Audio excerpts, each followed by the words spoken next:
So please, Mr. Emolot, how can the trade bring the power, the people to the power, or the power to the people? My name is Emolot Allan David, and I do chair the AfCFTA Youth Advisory Council, a youth-led body established by the young people in the African continent to mainly champion the continent's agenda, our agenda here as the young leaders. And the agenda is regional trade, opening borders for our young people. And our belief is that when our young people have the money in their pockets, when our young people are capable of purchasing their needs and wants, chances are their engagement in violent extremist activities are minimal. Chances are they are capable of making very informed leadership choices because they're not voting out of need, but they're voting out of informed decisions. So that's what we agree, and that's the agenda we are running at the regional level.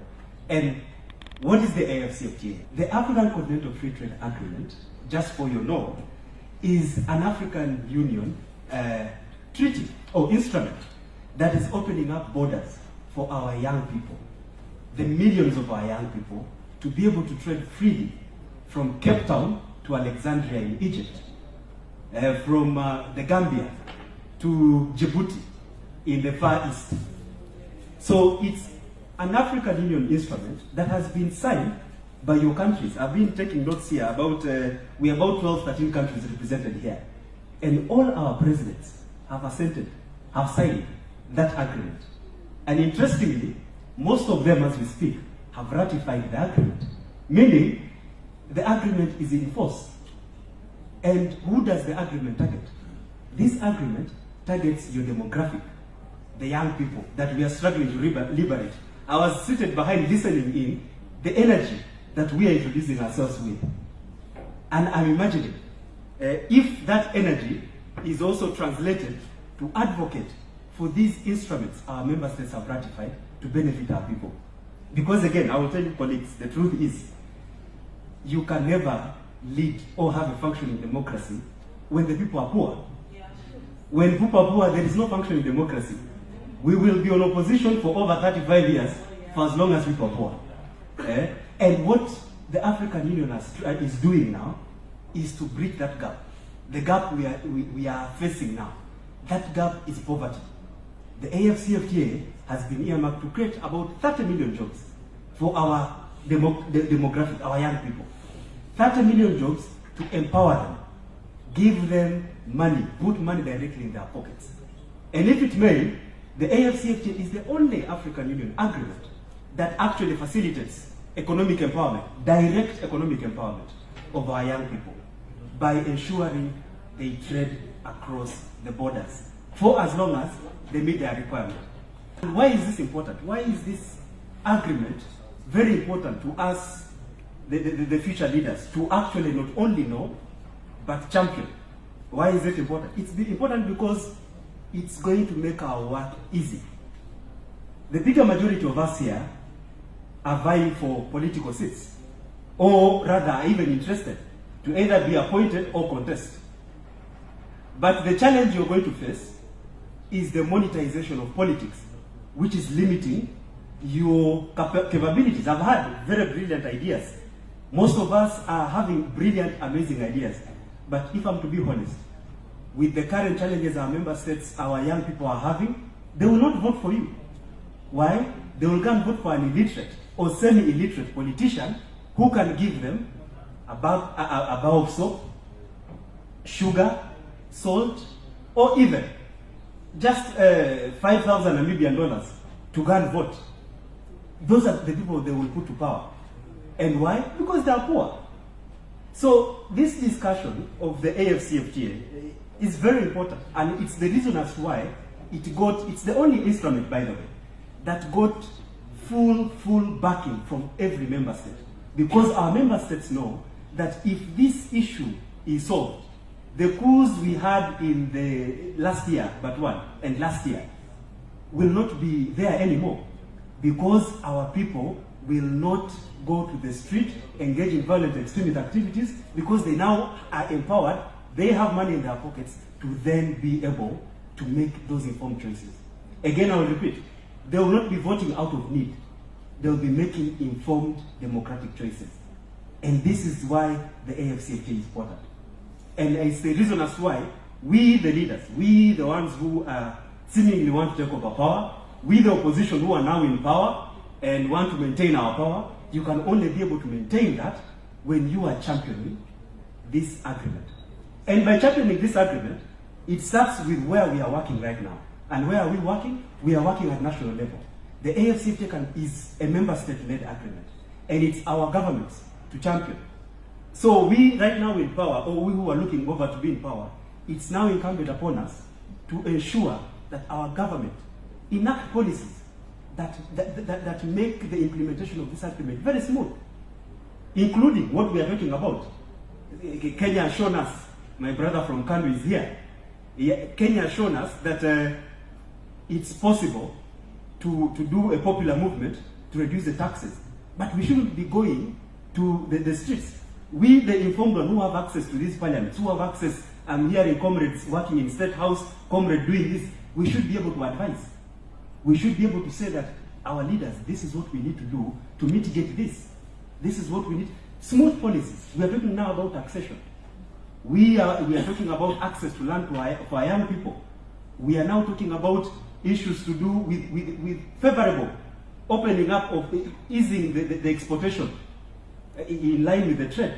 We are talking about access to finance, the biggest factor that is killing businesses in the African continent. Most of them don't see their first birthdays because of lack of cheap loans that they can be able to do their business. Our Kenyan comrades have the hustler fund, but it's still not sufficient. It's not sufficient. South Africa, they have some discounts given to black businesses. I see Namibia also, and why I'm pointing out this is because at least I've interacted with their policies a bit. They have a bit of favorable access to these monies. So that's where the discussion needs to go. That's where the discussion, we need to, and I love what Dr. Dix was saying, that we need politicians who are qualified, and that's what CAS is doing. But qualified politicians mean the informed politicians. And Lila is saying she has done a master's, she has done this, she has done... We need more of those stories. We need to interest ourselves to study. You may not go and get a PhD or whatever, but you need to be informed as a young leader. And being informed starts with us interesting ourselves, not only in national issues or policy or instrument that our government enacts, but also regional. Because regional affects the national.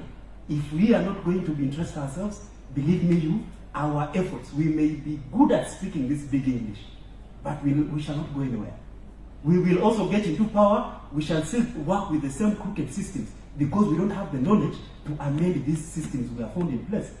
And we shall just be working like that. So we need to be qualified. And qualifications, that's with information.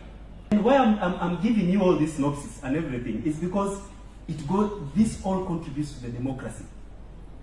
For us to be able to ensure that the democratic system works, we also need to be able to evaluate, are they really functioning? We need to be able to put them to test, either through practice or through paper, assessing them. Those are the only two ways.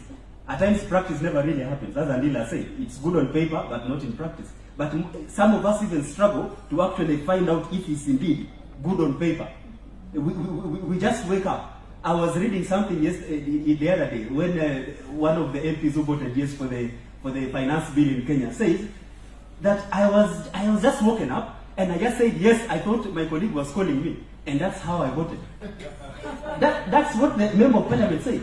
That how he voted yes, he thought someone was calling him. And you see the people we vote, those are the kind of people and those are the people we are dealing with. And what do they have? They have the money we don't have. They have the machinery we don't have. But what can we do is be informed, ensure that whichever opportunity we have as the young people, we take advantage of that. Right now we have the AfCFTA. This is our window to empower our people.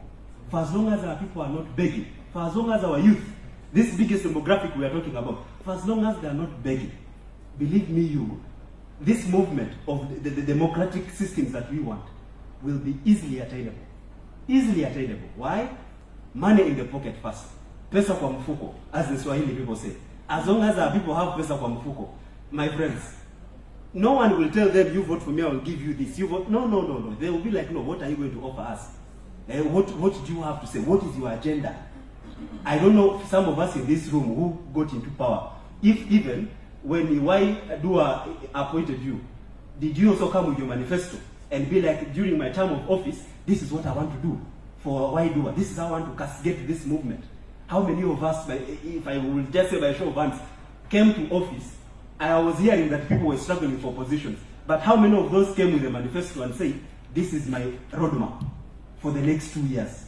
Next year we are having elections. How many of us will come? If you don't begin getting organized from that level, you will struggle for the national politics they give you, and you will go through the same cycle. But we need to be leaders of change. Dr. Dix was saying, we need to be qualified people. And the qualification starts by the empowerment CAS is giving us. And that empowerment needs to trickle down. Trickle down to making informed choices, trickle down to acting like qualified young leaders who are hungry for power, but hungry to cause meaningful impact. Not just hungry to also get the right of way. You know, these things are very sweet, my friends. When you're in that comfort, my friends, you don't want to leave. But let's go beyond the right of way to ensuring that we have the right to economic empowerment for our young people. Because that's the biggest, I will tell you colleagues, that's the biggest challenge we are having, that the democracy in Africa is facing. That's the biggest challenge. Poverty of our young people is the biggest challenge. We solve poverty complete. It used to be education, but how many graduate unemployments do we have now? Very many. Very many. Every year, 20,000. In my university here in Makerere, 30,000 young people are graduating every year. A few weeks from now, another university is graduating other people. So where are the jobs? How are we going to create the jobs? Where are they going to go? You see graduates sweeping the streets. You see graduates driving keke for those in Nigeria. You see graduates going to Oman, going to Saudi Arabia. You see graduates struggling to cross the Mediterranean Sea and dying in numbers. We are witnessing all this. But the change starts with us here. The change starts with us to ensure we put favorable policies that will ensure that our young people, the ones we want to represent, get to benefit. And for me, and the team that I work with, including my good sister Ndile here, I actually had to steal her and to work with us to ensure that we champion this movement in the region.